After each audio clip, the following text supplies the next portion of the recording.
यहाँ आपको अपडेट करेंगे। पंजाब के लिए आइंदा 3 माह के बजट के लिए तजावीज़ तैयार कर ली गई।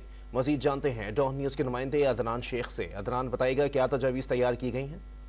आज बिल्कुल पंजाब के आइंदा 3 माह के बजट के हवाले से तजावीज़ जो है तैयार हुई है। 42 सेक्टर्स के लिए 280 अरब रुपए जो है मुख्तस किए गए, जबकि सड़कों के लिए 48 अरब 55 crore 91 lakh, specialised health care के लिए 35 अरब 29 करोड़ 91 लाख और अर्बन डेवलपमेंट के लिए 17 अरब 70 करोड़ 71 लाख रुपए मुख्तस करने की तजवीज़ दी गई। जबकि स्कूल एजुकेशन के लिए 23 अरब 50 करोड़, प्राइमरी एंड सेकेंडरी के लिए 14 अरब 41 करोड़, इरिगेशन के लिए 8 अरब और 10 करोड़, जबकि गवर्नेंस एंड IT के लिए 12 अरब 99 करोड़ रुपए मुख्तस किए गए हैं।